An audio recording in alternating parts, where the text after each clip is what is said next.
everybody. We're here because we need to talk. And we need to talk very seriously about Silesia, my region, and at the same time, one of the European pearls. It sickens me and it breaks my heart that in Silesia there are so many examples of beautiful architecture and urban planning which are currently falling apart due to political reasons, due to some poor turns in history, but who cares? The overall result is just grim. And today I want to talk about totally arbitrary examples of architecture, of urban planning, as I have mentioned, which, well, were either wiped out from the map of Silesia or are almost extinct. And the direct inspiration for the movie is and was the current situation of Schomberki Hidden Power Plant, former Kraftwerk Oberschlesien, which is actually falling apart due to many reasons. And behind me you can see what it used to look like. And if you click in one of the links below, you will see what it looks like now. So basically I wanted to make this movie much more fancy at the beginning with merry commentary and so on. But then I thought I will just say what I feel and I will exactly show you the state of mind that I'm in when I think about the things happening to my beloved Silesia. So I have picked up 10 examples of buildings which are unfortunate and they do not exist anymore, or, well, they have been reshaped or rebuilt or destroyed, so they don't look what they used to look like in the past. Okay, so without further ado, let me show you which 10 Silesian marvels do not exist anymore or are badly damaged.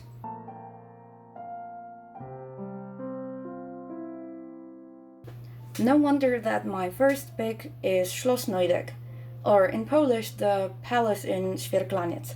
The place doesn't exist anymore, and it used to be a pearl of architecture. People used to call it Little Versailles. It was built in 1876 by Count Guido von Donnersmarck for his wife as a gift. Quite a nice gift, I would say. Unfortunately, it was plundered and razed to the ground. For the first time it was burned in 1945, and then all the remains were entirely blown up in 1962. So everything you can see behind me, unfortunately, lies in the past.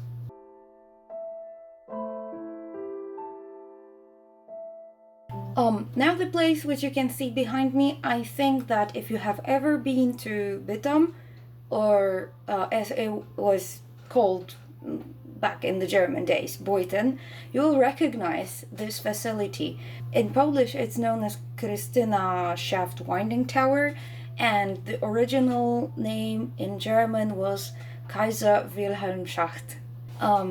It was constructed in 1929, which means that soon it will be 100 years old. And it was constructed in 1929, which means that soon it will be 100 years old. And basically, there is no idea for the Silesian Hammer of Thor, as I enjoy calling it. Originally, it was a part of the Hohenzollern coal mine. Then, after this part of Silesia being joined to Poland, it became known as a part of the Schomberki coal mine. So the mine was closed, most of the buildings from the mine were just razed to the ground, and Krystyna is just standing here today. No lights, nothing whatsoever, and its sight is very depressing.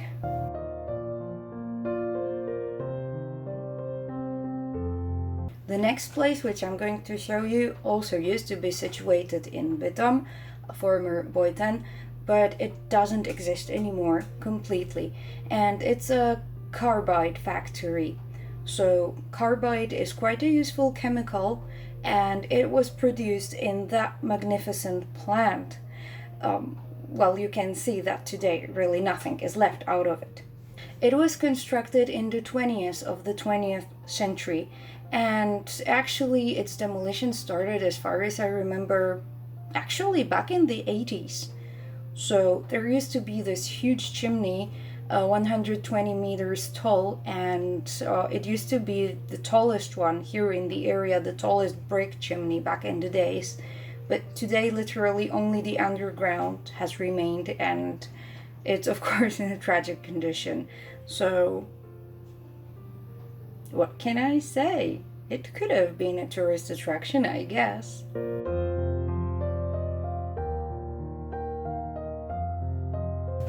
Now we are jumping to the area of Katowice and Chorzów. Actually, we're going to see very interesting complex on the border of these two cities. And what you can see in the background is the Center for Technical Progress, or in Polish, Ośrodek Postępu Technicznego. Of course, this place has almost been razed to the ground, as all the other examples which you can see in this video. But what is important, it's not an example of the Prussian or German architecture.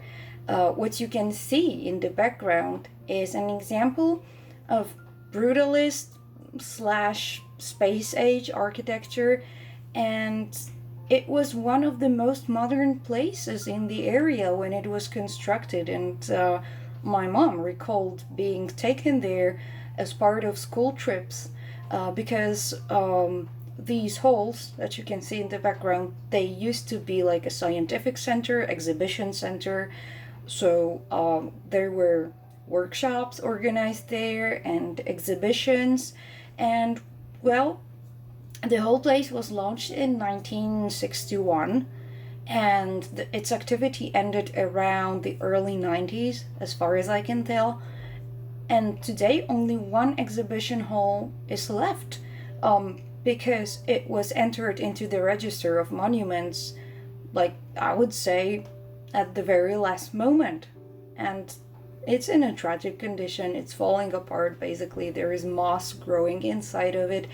And its creator was Jerzy Gottfried, so one of the most significant designers of socialist Poland. And of course, I'm not praising the system because we all know what it was like. I'm praising this industrious and really genius architecture. What happened? It's just gone. And can you imagine that in this hall that today is falling apart? I think in 1973, the top-notch achievements of Soviet technology were presented, including the achievements of the space era. So, wow.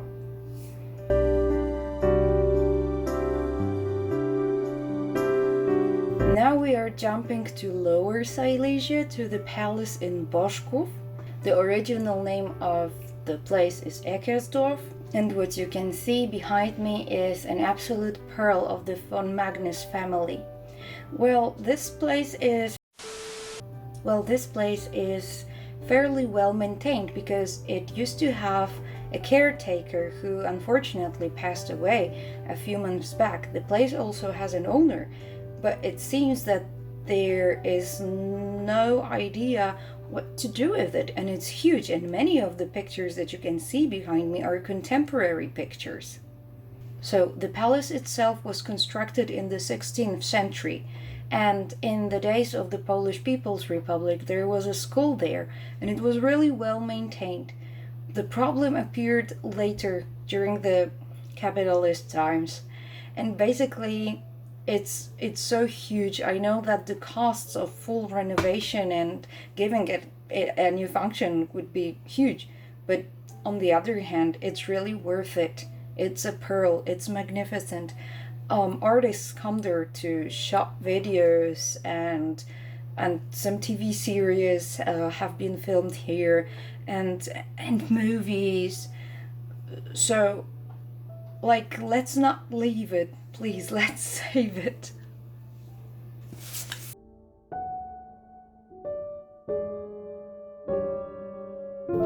And the next one is a place that I'm personally very attached to, because I kind of became obsessed with this place back in 2007, I guess, when it was still operating. It was officially closed in 2011.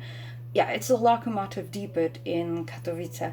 Currently, a great social initiative has been created to take care for it. Well,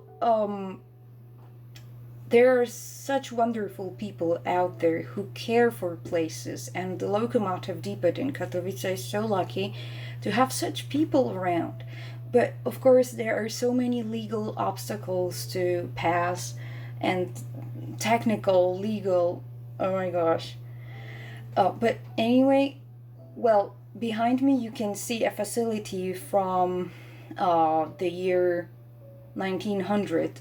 However, the oldest building is from 1899. It's, I guess, the building where employees could sleep, as far as I remember, though.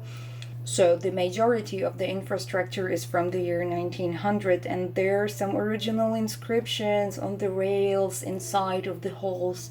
And basically, the technical condition of the halls is not that bad. It really requires some nourishment, some polishing, and it can become an absolute pearl, not only of the city of Katowice, but also of the entire region. So, city of Katowice, please do not act like barbarians.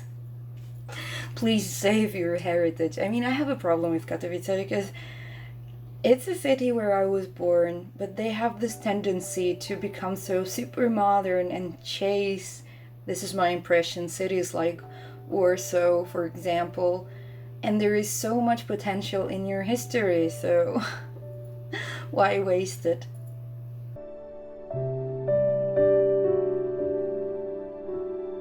Now, this is another place that I'm very close with personally, the palace in Sławików, the German name being Sławikau or Kaiserratibor. It's a pearl of the von Eichstätt family, and well, in the background you can see what it used to look like, and sometimes you can see the current pictures, and luckily the palace has been taken care of by local volunteers, supported by local authorities, and I do love these people with great hearts and huge respect towards history. But still, should it be like this, that it's always this bottom-up initiative? Like, shouldn't it be like this, that everybody should be interested in preserving history? So the ruins of this 19th century palace are an absolute highlight of the Rudnik commune, because Sławików is a part of a bigger commune called Rudnik. Currently, the area of the palace has been cleaned, has been secured, so you can't just enter and do whatever you want, fortunately. The more I visit Sławików, the more surprised I am, because I find out so many details about the history of the palace that I would never think about. Like, it was so rich in architectural details. It's so full of mysteries. Oh my gosh, I don't want to disclose it all, but the whole history of the von Eichstätt family is so interesting, including some connections with masonry. So definitely you should come and visit this palace whenever possible. Definitely. But what happened that this palace is ruined? Well, in 1945 there were these huge battles between the Soviets and the Wehrmacht in the area of Sławików, Łubowice, and generally by that place by the Oder River, and the palace suffered great damage. But worse things happened later, because the elements of the palace started being stolen, unfortunately, by many local people, but also by the authorities. Rumor has it, although it's just a rumor, that the roof of one of the offices in Katowice has actually been stolen from Sławików. Can you imagine that?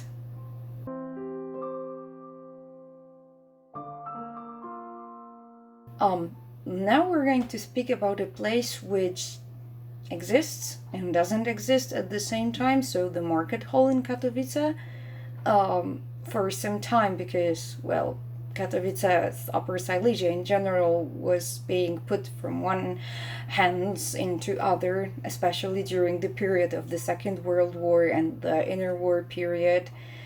Used to be called Markthalle Katowice, as far as I remember. So this place was actually constructed by the finest Polish engineers. The grand opening took place in 1937, and let's remember that Katowice stayed within the borders of the Second Polish Republic from 1922. Back then, it was the largest market hall in the area of the then Poland, because let's remember that borders changed, and they did a lot. Why am I showing it to you? A few years ago, a decision was made to convert it into a modern shopping mall, which you can see right now. Yes, that is what it was turned into, whether you believe it or not. It was promised that some of the original elements would be preserved, and I mean the construction elements, the arches. They have been preserved, but basically only to serve as hangers for commercial banners. That's terrible. So that place of intriguing architecture has been changed into a typical modern block. This is terrible. Here behind me you can see the arches, and now they are just hangers for commercial banners in that modern facility.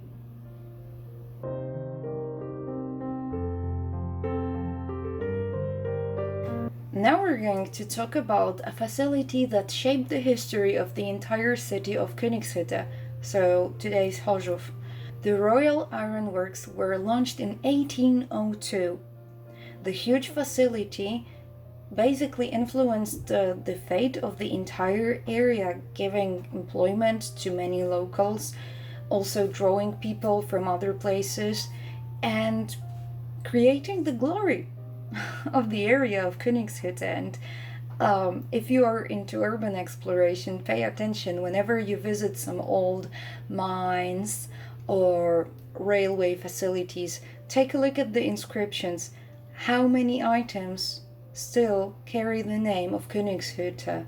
So this huge industrial wonder soon became the focal point of the entire city. Behind me you can see the ruins as they were in 2011, I guess, and today nothing or nearly nothing is left. So the whole area, or almost the whole area, has been cleared, and there are like some office buildings, I suppose. However, the spirit of the creator, the founder, Count von Reden, the spirit is alive, I would say. The monument of the creator is still standing in the city center. And generally, the figure of Count von Reden is very interesting, not only in the history of Chorzów, so Königshütte, but also in general in the history of Silesia. So again, please remember to find his story in one of the links below under the movie. And I have to add that another group of wonderful people has gathered around that story, the story of ironworks in Silesia, and they have created the Metalworks Museum, which is still a very young initiative, but it's worth going to that museum, giving it a try. It's a unique place and wonderful.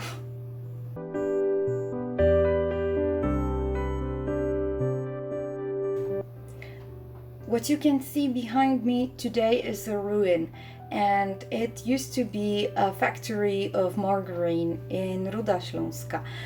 And Ruda is generally a city of good practice. There are numerous examples of good maintenance of industrial objects in Ruda Śląska. Let me just mention the coking plant in Orzegów, the Ficinus workers colony, the railway station in Morgenrod, Hebje. Unfortunately, there are still a few spooky places in Ruda Śląska, and the story of the margarine factory is quite eerie. The place has been deteriorating for decades, and it's not a very old building because it was built, as far as I remember, in the 20th century. It was bought a few years ago by one of the discount shops, and they promised they would do something with it. There was supposed to be a hotel, but clearly the whole idea didn't work, and the object was sold to someone else. And even though it has been secured, nothing seems to be going on, and it's really spooky because you drive through a well-maintained city and you come across something like this. So I guess it's high time something was done about this. So that would be it. Thank you for being with me. I hope, well, I was trying not to get too emotional, and this topic is so important for me. And like I said at the beginning, I was heavily inspired by the current situation of the Szombiarkie Hidden Power Plant, formerly known as Kraftwerk Oberschlesien. There are such wonderful people gathered around it, trying to save it, trying to prevent it from being demolished. And of course, it's superhuman effort. So please try to support us in any way possible. Down there, you will find a link to an open letter, which you can also sign. You will also find other materials about that magnificent place. I think that using common effort, we are able to save it. Why not give it a try? I mean, such places should be highlights for future generations, and we are losing them. For me, it's unacceptable. I can't believe that I may lose that place, that we may lose that place, that future generations may not see it anymore. So be sure to browse the links below, be sure to subscribe this channel, be sure to follow me on Facebook and Instagram, and thank you very much for being with me today. Thank you very much for your support. Thank you in advance. Let's save Silesian monuments together. Thanks. Have a great time. Bye.